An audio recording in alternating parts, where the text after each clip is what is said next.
अस्सलामुअलैकुम friends, welcome to learn dot P K. आज हम बहुत ही अहम टॉपिक पर बात करेंगे, why students could not pass ND test.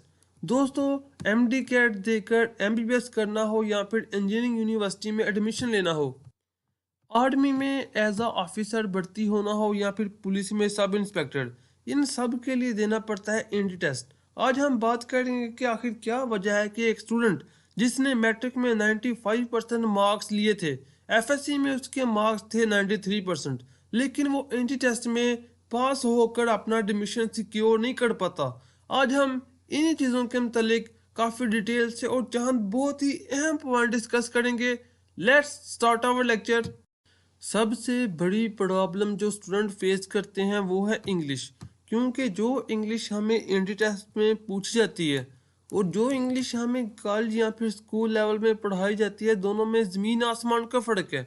हमें स्कूल और कॉलेज लेवल में पढ़ाया जाता है शॉर्ट क्वेश्चंस, इन्हें याद करके अच्छे मार्क्स सिक्योर करना, इसके साथ साथ चंद होते हैं इडियम सेंटेंस कंप्लीट करना। लेकिन इधर जो सा पैटर्न होता है इंग्लिश का वो डिफरेंट होता है। इधर सबसे मेन आपको याद करनी होती है वोकैबलरी, और वोकैबलरी भी याद करना भी इतना आसान नहीं। जो भी टेस्ट दे लें आप, एम फिल का दे लें या फिर आईएसएसबी का, हर एक में आपकी वोकैब अच्छी होना बहुत ज़रूरी है। जैसे ये एक वर्ड है एबिडिशन, इसका मतलब होता है स्ट्रेंज, अजीब या फिर जो सीधा नहीं होता। तो इसके मजीद 15 to 20 सिनोनिम है।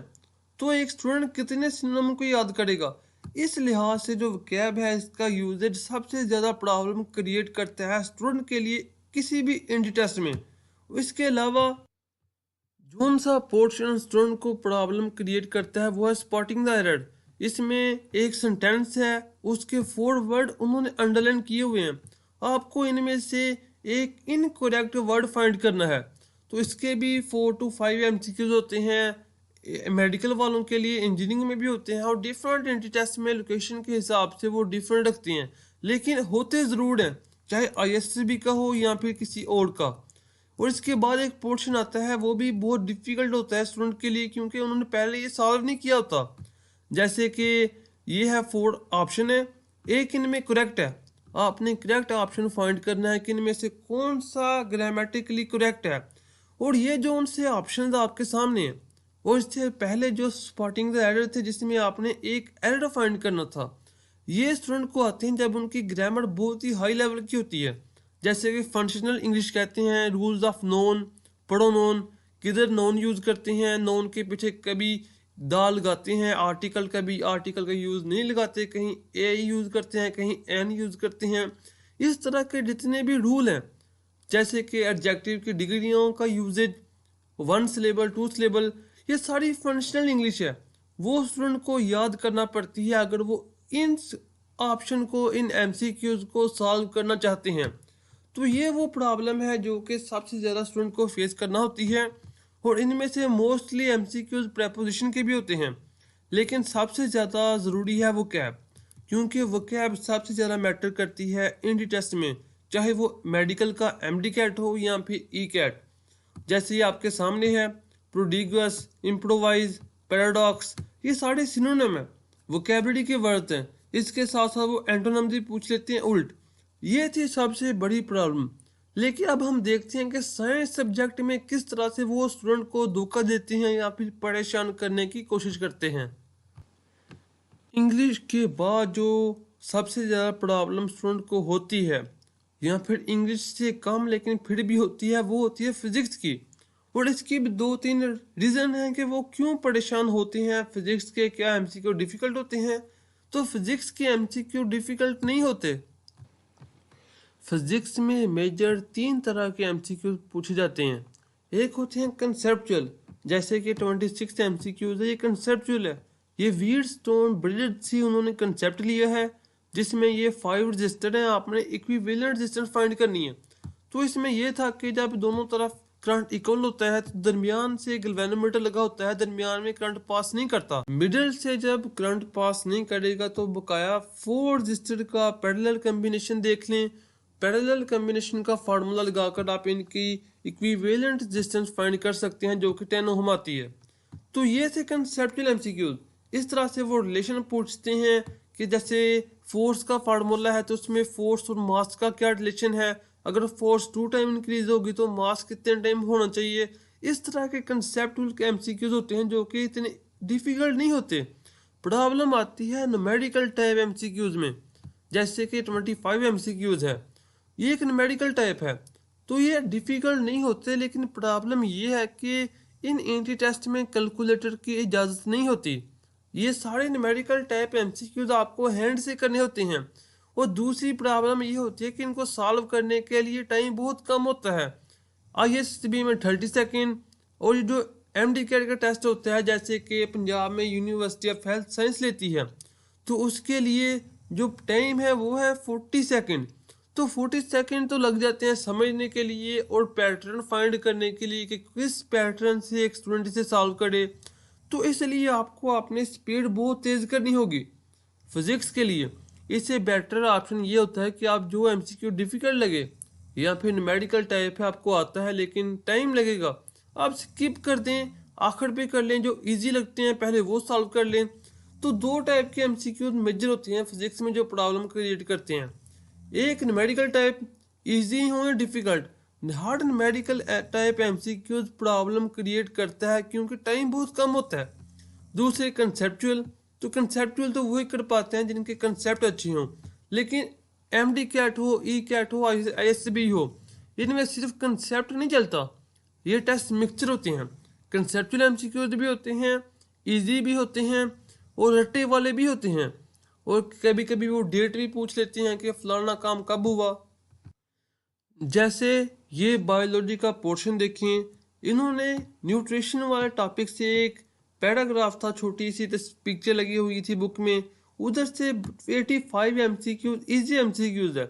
लेकिन जब वो फोर्थ ऑप्शन पूछते हैं तो स्टूडेंट कंफ्यूज हो जाता है कि जो पेप्सिन एंजाइम था वो प्रोटीन को पॉलीपेप्टाइड में कन्वर्ट करता है, डाइपेप्टाइड में, लेकिन ये फिर भी बुक की लाइन है, बहुत इजी एमसीक्यूज है। जब दूसरा एमसीक्यू आता है तो वो बुक की डायग्राम दे देते हैं, एक सेल है उसको उन्होंने नेम दिया वाई से। तो ये इस तरह के एमसीक्यूज का आंसर वो स्टूडेंट देगा जिसने बड़े गौर के साथ बुक की इमेजेस को भी देखा होगा। उसे पता होगा कि जो उनका बड़ा सेल है वो ऑक्जेंटिक है, जो छोटा है वो जाइगोमेटिक है।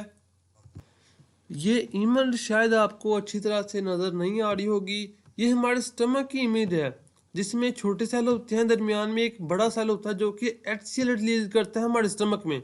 उन्होंने इसे पॉइंट आउट किया है और पूछा है कि क्या कौन सा सेल है, जाइगोमेटिक है या फिर जोन सा है विजरल, म्यूकस सेल है, म्यूकोजा है, कौन सा है। तो आपको बड़े ध्यान से रटे वाले एमसीक्यूज भी सॉल्व करने होते हैं, कंसेप्चुअल भी, न्यूमेरिकल टाइप भी और दूसरे भी। ये है पैटर्न किस तरह से वो डिफरेंट टाइप के एमसीक्यू देकर एक स्टूडेंट को डिफरेंट सिचुएशन में बहुत कम टाइम में बहुत कुछ वो स्टूडेंट के बारे में जानने की कोशिश करते हैं। कंसेप्चुअल एमसीक्यूज के अलावा एक और प्रॉब्लम जो वो स्टूडेंट के लिए क्रिएट करने की कोशिश करते हैं वो ये होती है कि वो सारी स्टेटमेंट और सारा लॉजिक दे रहे होते हैं सेकंड चैप्टर से, या फिर और आंसर वो पूछते हैं 12 चैप्टर से। जैसा कि आपने पढ़ा होगा जो स्टूडेंट अच्छी तरह से तैयारी करते हैं, जैसे बायोलॉजी में एंजाइम का चैप्टर है, वो सारे स्टेटमेंट देते हैं एंजाइम के चैप्टर से और क्वेश्चन पूछते हैं 12 चैप्टर में एंजाइम के मतलब थोड़ी सी स्टेटमेंट दी हुई है उन्होंने कि हमारे इंटेस्टाइन में कौन सा एंजाइम रिलीज होता है। सबसे पहले आपका ध्यान उन्होंने कर दिया थर्ड चैप्टर से एंजाइम वाले, बाद में आंसर पूछ लिया 12 चैप्टर से। तो स्टूडेंट कंफ्यूज होते हैं, ये लाइन तो सारी थर्ड चैप्टर से थी लेकिन उधर आंसर आपको मिल नहीं रहा। आंसर बुक में सही होते हैं लेकिन उन्हें आगे पीछे आगे किया होता है। जैसे 28 एमसीक्यूज है, which of the following is endocrine as well as exocrine. ये कंसेप्चुअल है लेकिन थोड़ा है, इतना ज़्यादा नहीं। जैसे कि पेनक्रियास जोन सा है, ये एंडोक्राइन भी होता है, एक्सोक्राइन भी आपको बता दूं, शायद बहुत से स्टूडेंट को इसका भी पता नहीं होगा। Liver, exocrine, thyroid, endocrine, adrenal, ये भी एंडोक्राइन ग्लैंड है। एंडोक्राइन एक्सोक्राइन दो ही टाइप होती है ग्लैंड की। सबसे कम प्रॉब्लम होती है स्टूडेंट को केमिस्ट्री में, इसके एमसीक्यू डिफिकल्ट होते हैं, कंसेप्चुअल भी होते हैं और चंद इजी भी होते हैं जिनके सीधे सीधे आंसर होते हैं, जैसे वो आयोनाइजेशन पूछ लेते हैं या फिर इलेक्ट्रॉन एक्टिविटी। इजी भी होते हैं, डिफिकल्ट भी, क्योंकि एंटी टेस्ट एक मिक्सचर है। ना अकेला कंसेप्ट वाला इधर पास हो सकता है, ना अकेला रटे वाला, क्योंकि स्टूडेंट को कंसेप्ट की भी ज़रूरत है, रटे की भी ज़रूरत है, जनरल नॉलेज की।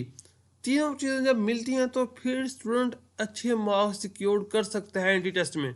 अगर कोई ये कहता है कि मेरे कंसेप्ट बहुत अच्छे हैं लेकिन फिर भी नहीं हुआ, और बहुत से ऐसे स्टूडेंट हैं जिनके कंसेप्ट बहुत ही हाई लेवल के होते हैं लेकिन नहीं होता, क्योंकि उधर सिर्फ कंसेप्ट नहीं रटा भी चलता है। जैसे कि ये एमसीक्यूज है, molar freezing point constant of water, सीधा सीधा रटा है, कोई कंसेप्ट नहीं। तो आपको रटे वाले एमसीक्यूज रटने भी पड़ते हैं और कंसेप्ट भी रखने पड़ते हैं। ना रटे वाला काम अब होता है ना ही कंसेप्ट वाला। अगर कोई आपको ये कहता है कि कोई फेल हो गया है टेस्ट में, और जो इसे ताना देते हैं कि इसके कंसेप्ट अच्छे नहीं थे, ये है ही रटेबाज, तो इस तरह के ताने ऐसे ही मारते हैं क्योंकि इधर कंसेप्ट की भी उतनी ही ज़रूरत है जितनी के रटे की। जो भी टेस्ट हो, जनरल नॉलेज का हो, आईएसबी का हो, किसी का भी हो, आप एक ब्रॉड माइंडेड मैन बनकर जाए टेस्ट देने, फिर उधर कुछ भी आ सकता है, तो फिर आप अच्छी तरह से सॉल्व कर सकेंगे। तो खैर, जो केमिस्ट्री के एमसीक्यूज डिफ़िकल्ट होते हैं वो मोस्टली ऑर्गेनिक में से होते हैं। उनमें वो पूछते हैं कि कौन सा ज़्यादा रिएक्टिव है, कौन सा कम रिएक्टिव है। जैसे हेलोजन फैमिली में I2 ज़्यादा रिएक्टिव है या फिर F2, इस तरह से वो रिलेशन पूछते हैं। जैसे कि इस एमसीक्यूज में the order of reactivity of alkyl halide towards nucleophiles, जब कोई न्यूक्लियोफाइल न्यूक्लियस लविंग आके अटैक करता है अल्काइल हैलाइड पर, तो फिर ऑर्डर ऑफ रिएक्टिविटी क्या होगा। इस तरह से वो कोई रिएक्शन देते हैं, रिएक्शन के नतीजे में प्रोडक्ट बनती हैं। उनके लिए आप जानते होंगे कि कैटलिस्ट यूज़ किया जाता है। वो पूछ लेते हैं कैटलिस्ट कौन सा है, रिएक्शन आपके सामने है, प्रोडक्ट आपके सामने है। तो ऑर्गेनिक केमिस्ट्री में सबसे ज़्यादा एमसीक्यू पूछे जाते हैं और सबसे ज़्यादा कंसेप्चुअल भी इसमें से होते हैं। इनऑर्गेनिक में इतने कंसेप्चुअल नहीं होते, लेकिन फिर भी एक एक एमसीक्यूज आपका फ्यूचर तबाह भी कर सकता है और बचा भी सकता है। ये से चंद रीज़न जो कि आपको बताएं, जिनको आप फॉलो करके, जिनसे परहेज करके कंसेप्ट भी करें, रट्टा भी लगाएं और सब चीज़ें करें, क्योंकि एक मिक्सचर की ज़रूरत होती है एंटी टेस्ट में। स्टूडेंट्स, ये थे चंद वीक पॉइंट जो कि मैंने आपसे शेयर किए, क्योंकि लाखों लोगों का ये ख्वाब होता है डॉक्टर बनना, इंजीनियर बनना, या फिर आईएसएसबी का टेस्ट देकर आर्मी में ऑफिसर लगना या पुलिस में सब इंस्पेक्टर लगना। तो ज़रूरी है कि उन्हें पता हो कि अगर वो डॉक्टर बनना चाहते हैं तो कौन कौन से स्टेप उन्हें फेस करने पड़ेंगे, कौन कौन से वीक पॉइंट होते हैं मोस्टली स्टूडेंट के, जो कि आपसे शेयर किए। आप अभी से अपनी इंग्लिश को इन्हेंस करें, वोकेबलरी को इन्हेंस करें। जो उनसे वर्ड है मेन 800 वर्ड्स होता है अप्रॉक्सीमेटली मेजर वोकेबलरी का, जो कि सेम ही होता है अप्रॉक्सीमेटली डिफरेंट टेस्ट में। आईएसएसबी में भी सेम होता है, एमडी कैट में भी, ई कैट में भी। उनको अभी से याद करें। इसके साथ साथ जो उनसे वीक पॉइंट है, आपको कैलकुलेटर की किसी भी एंट्री टेस्ट में ज़रूरत नहीं होती, ज़रूरत होती है बल्कि आपको वो यूज़ नहीं करने देते। तो आप खुद से न्यूमेरिकल बनाएं, अपने जो मल्टीप्लिकेशन और डिवीजन का प्रोसेस है वो कंटिन्यू करें। जितनी प्रैक्टिस करेंगे डिफरेंट प्रॉब्लम को सॉल्व करने की, आपके लिए उतना ही इजी होता जाएगा। और इसके साथ साथ कंसेप्ट को किस तरह से बिल्ड करना है और किस तरह से आप ख़ास तौर पर टेस्ट में पास हो सकते हैं मेडिकल और ई कैट के रिलेटेड, इनके रिलेटेड बहुत जल्द मैं इंशाल्लाह एक वीडियो बनाऊंगा कि आपको किस तरह से कंसेप्ट को याद करना होगा।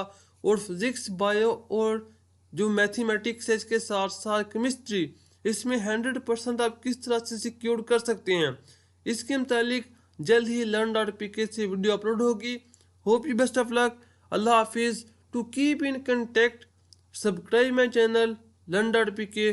Hope you best of luck. Allah हाफिज़।